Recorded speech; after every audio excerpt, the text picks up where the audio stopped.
जीवन मृत्यु चक्र अटल, नियति पर सब दांव विफल। प्राणों का स्पंदन जब टूटे, छूटे जग मोह माया सकल।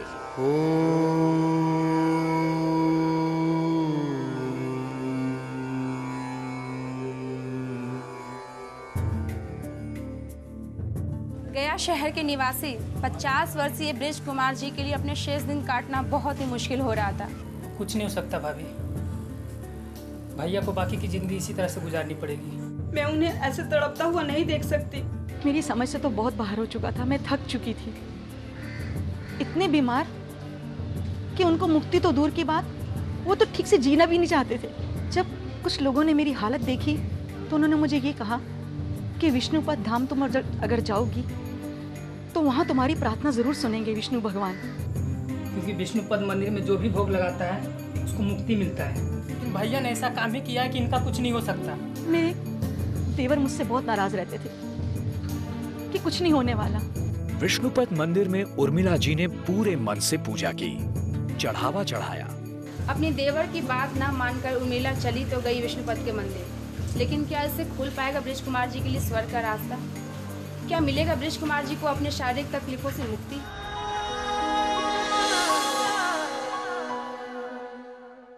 कोई व्यक्ति अगर मृत्यु की चौखट पर पड़ा तड़प भी रहा हो, जीवन से मुक्ति की प्रार्थना कर रहा हो, तब भी मुक्ति को प्राप्त करना आसान नहीं। कहते हैं जब तक मनुष्य अपने बुरे कर्मों का फल नहीं भोग लेता, मृत्यु उसे हासिल नहीं होती। और कभी तो बुरे कर्मों की वजह से ही मृत्यु प्राप्त होती है। किसके साथ क्या होगा ये कोई नहीं कह सकता, लेकिन फिर भी मनुष्य के मन में सदा एक अच्छे जीवन की कामना रहती है और जीवन के आखिरी पड़ाव में भी एक शांतिपूर्ण मृत्यु की। इस प्रार्थना के साथ जब लोग मंदिरों में फूल चढ़ाते हैं, तब उनके मन में विश्वास के रूप में क्या होती है? होती है आस्था, एक कुशल जीवन की, एक सरल मृत्यु की। नमस्कार, विश्वास पर आस्था के आज के एपिसोड में मैं अनुपमा आस्था के डगर पे आपकी सखी। मृत्यु ही जीवन का वो भाग है जिसके बारे में शायद ही कोई सोचना चाहता हो, लेकिन अगर कोई ऐसी मान्यता हो जिसका फल ही मिलता हो मृत्यु के बाद, तो गया का विष्णुपद मंदिर, जहाँ मृत्यु ही है आस्था का आधार। विष्णुपद मंदिर 220 वर्ष प्राचीन मंदिर है। फाल्गु नदी के किनारे बसे इस मंदिर के पीछे है एक अद्भुत कहानी।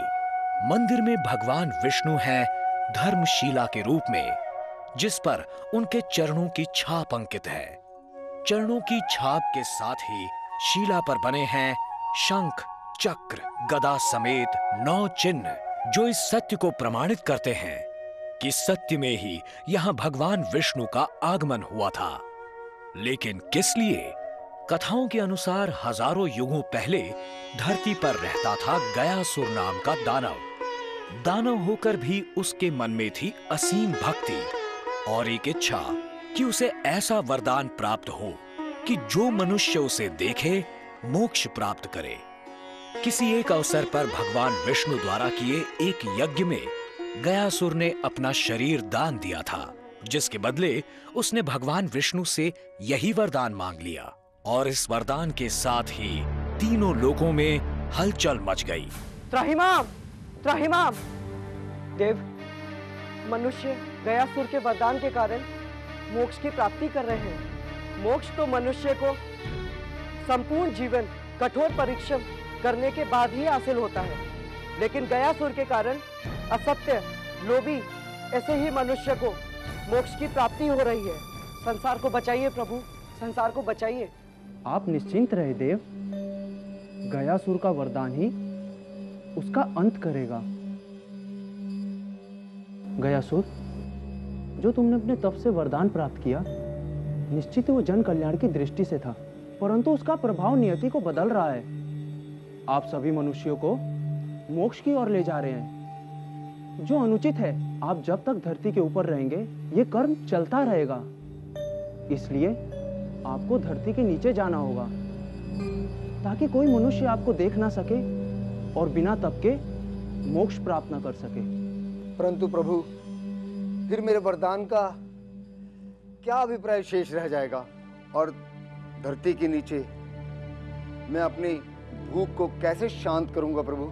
जो कोई मनुष्य मोह माया त्याग कर इसी स्थान पर आपकी पूजा करेंगे, भोग चढ़ाएंगे, वे स्वयं या उनके मृत्यु कष्ट पा रहे परिजन अवश्य ही मोक्ष प्राप्त करेंगे और उनके चढ़ाए हुए भोग से आपकी भूख शांत होगी।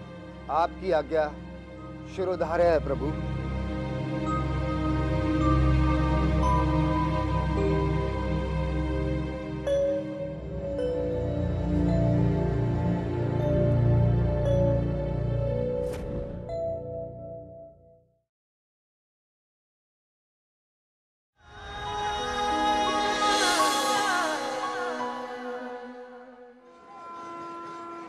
धर्मशिला पर पूजा करके और भोग चढ़ाकर भक्तगण अपनी प्रार्थना करते हैं। माना जाता है कि अपने प्रियजन का यहाँ पिंडदान करने से मृत व्यक्ति की आत्मा सीधे बैकुंठ जाती है। ये भी माना जाता है कि इस जगह पर गयासुर के धरती के नीचे समा जाने के बाद इस मंदिर को स्वयं विश्वकर्मा ने बनाया। गयासुर की कहानी अनुसार माना जाता है कि यदि किसी दिन भोग के रूप में गयासुर को खाना नहीं मिला तो उस दिन गयासुर धरती के ऊपर आ जाएगा। इसलिए रोज ही यहाँ भोग चढ़ता है।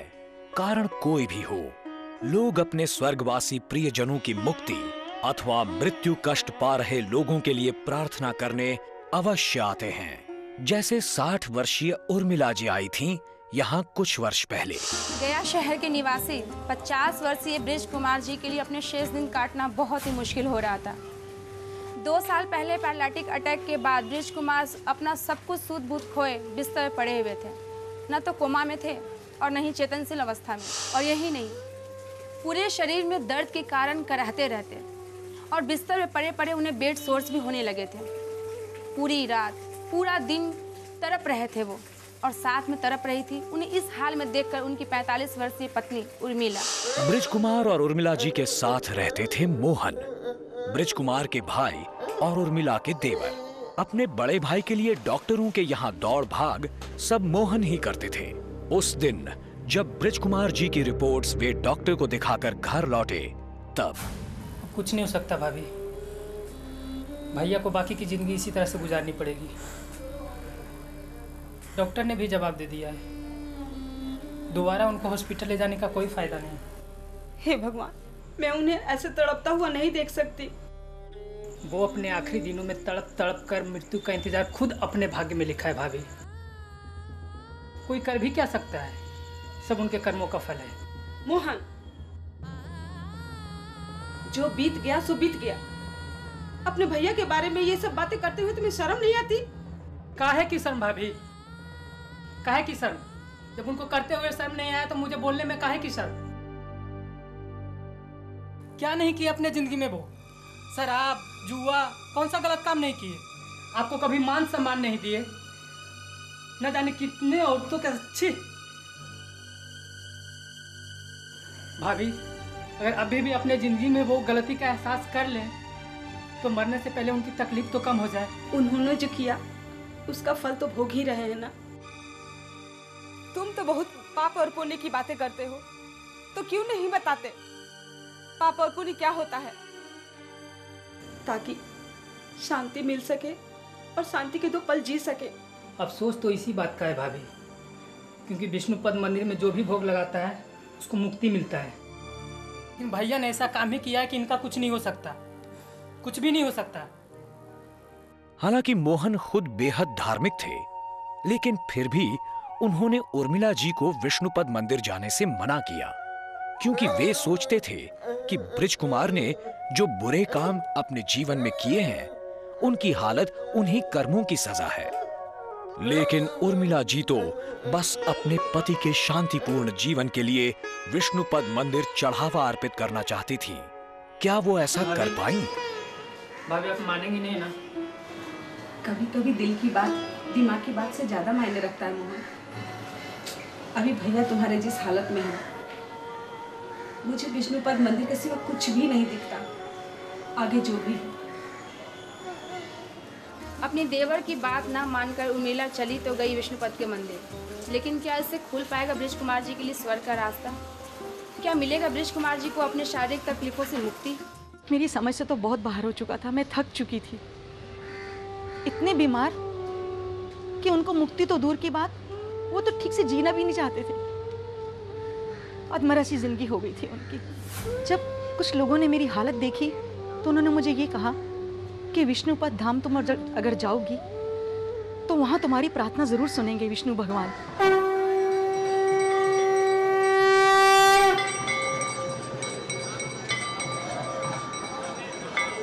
विष्णुपद मंदिर में उर्मिला जी ने पूरे मन से पूजा की, चढ़ावा चढ़ाया। ब्रिज कुमार जी के जीवन में अगला दिन कैसा होगा वो नहीं जानती थी। उन्हें आस्था थी तो सिर्फ इस बात पर कि विष्णुपद मंदिर में पूजा के बाद ब्रिज कुमार जी को अपने कष्टों से मुक्ति अवश्य मिलेगी।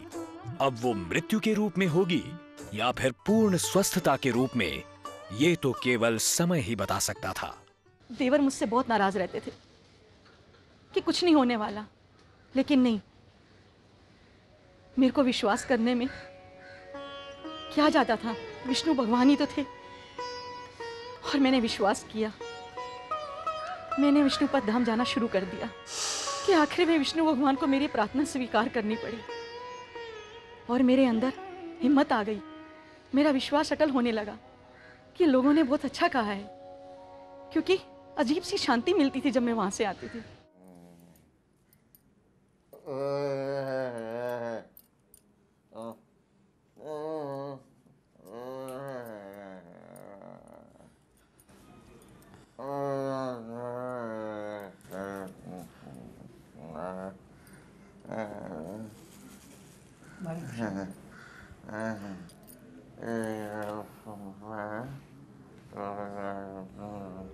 भाभी, 3 हफ्ते हो गए आपको मंदिर में चढ़ावा चढ़ाए हुए। देखा, मैं ना कहता था कोई फायदा नहीं होगा। थोड़ा सा भी सुधार नहीं आ रहा है इनकी तबीयत में। इन्हें नरक लोक से मुक्ति इतनी आसानी से नहीं मिल सकती। पत्नी हूँ मैं इनकी मृत्यु की कामना सपने में भी नहीं कर सकती। मोहन को तो कोई उम्मीद नहीं थी, लेकिन उर्मिला जी शांत मन से अपने पति की सेवा करती रहीं। हालत में कोई सुधार नहीं था। उर्मिला जी ब्रिज कुमार जी को शारीरिक कष्टों से तो मुक्ति नहीं दिला सकती थी, लेकिन मानसिक बोझ कम हो, इसके लिए जो बन सकता था वो करती। अच्छा जी, मैं गीता पढ़ती हूँ, आप ध्यान से सुनिए, मन को शांति मिलेगी।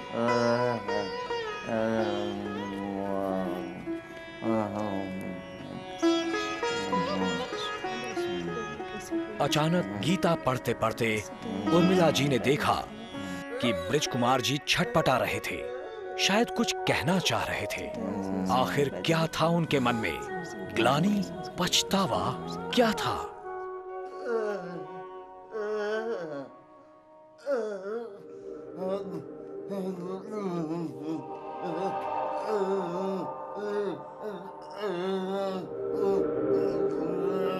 मोहन, मोहन,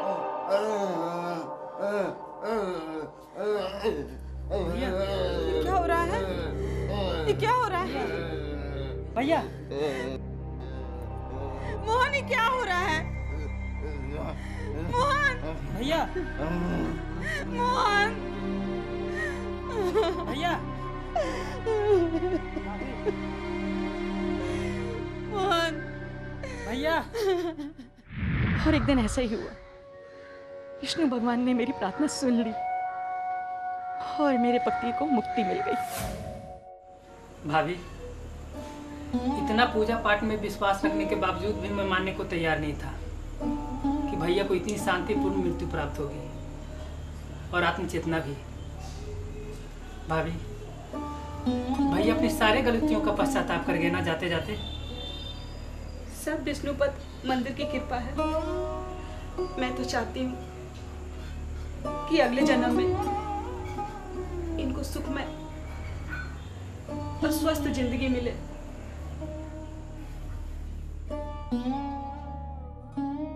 भले मैं अकेली हो गई हूँ, कम से कम मेरे पति को शांति तो मिली। विष्णु भगवान के ऊपर बहुत विश्वास हो गया है। आखिरी दिनों में आत्मचेतना और फिर शांतिपूर्ण मृत्यु। जहां डॉक्टरों ने भी जवाब दे दिया था, उसके बावजूद ब्रिज कुमार जी को मृत्यु प्राप्त नहीं हो रही थी। अभी तो मृत्यु कष्ट से वो 2 सालों से तड़प रहे थे। विष्णुपद के वरदान पर ब्रिज कुमार जी की पत्नी की आस्था ने उन्हें उनकी तकलीफों से मुक्ति दिलाई। क्या ये वाकई में सच है? मानो तो चमत्कार और ना मानो तो कुछ भी नहीं।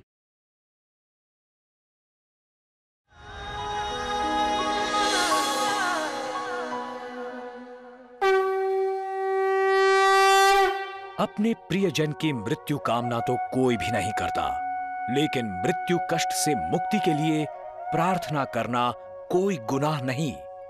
अब मुक्ति किस रूप में होगी ये तो कोई नहीं जानता, लेकिन विष्णुपद मंदिर में प्रार्थना कर फल कई लोगों को मिला है। विष्णु का 1000 नाम है, उनका नाम मैं लिया करता हूँ। विष्णु सहस्र नाम में श्री परमात्मे नमः, यश स्मरण मात्रेण जन्म संसार बंधनात् विमुच्यते। नमस्तस्मै विष्णवे प्रविष्णवे नमः समस्त भूतायम आदिमूलाय भूविते अनेक रूपाय रूपाय विष्णवे प्रविष्णवे। मेरा नाम अमन रॉय है। मैं विष्णुपद मंदिर के ही पास में रहता हूँ। ये मंदिर बहुत पौराणिक मंदिर है और यहाँ आने से मन को शांति मिलती है। जितनी भी कष्ट मन में रहती है वो सब ठीक हो जाता है। अगर सच्चे मन से कोई भी व्यक्ति यहाँ आए तो जितनी भी परेशानी है ज़िंदगी में वो सब समाप्त हो जाता है। मैं अक्सर अपने बच्चों के साथ, फैमिली के साथ यहाँ घूमने के लिए, भगवान का दर्शन करने के लिए, ताकि मन को शांति हो, अक्सर आया करता हूँ। इस मंदिर का मान्यता है कि ये मंदिर बहुत ही पुराने मंदिर है और इसको खुद विश्वकर्मा भगवान ने ही बनाया है। और मान्यता है कि गयासुर राक्षस है जो इस मंदिर, जिसको विष्णु भगवान ने अपने चरण से दबाए हुए हैं, जो इस मंदिर के नीचे है। और मोस्टली इस मंदिर का महत्व पिंडदान को ही लेकर है। जो दूर दूर से लोग आते हैं यहाँ मेन मोक्ष के लिए ही, और अपने माँ बाप, अपने परिवार, फैमिली को यहाँ पे स्थापित करने के लिए आते हैं ताकि उनको मोक्ष की प्राप्ति मिले। मेरा नाम शाम्भवी है। हाँ, मैं इस मंदिर में पापा के साथ अक्सर आती हूँ। मुझे यहाँ पे पापा के साथ आके बहुत अच्छा लगता है। पूर्व जमाने में गयासुर नाम का एक राक्षस था। वह राक्षस भगवान विष्णु के बुलाने के लिए 5 कोस में यज्ञ किया। यह पंचकोशे गया क्षेत्र, यह गया क्षेत्र 5 कोस में फैला हुआ है। भगवान ने यज्ञ किया। यज्ञ में सभी देवता आए और उनके यज्ञ के लिए उन शरीर मांगा। तो शरीर पर गयासुर अपने शरीर दिया और शरीर पर भगवान यज्ञ किया।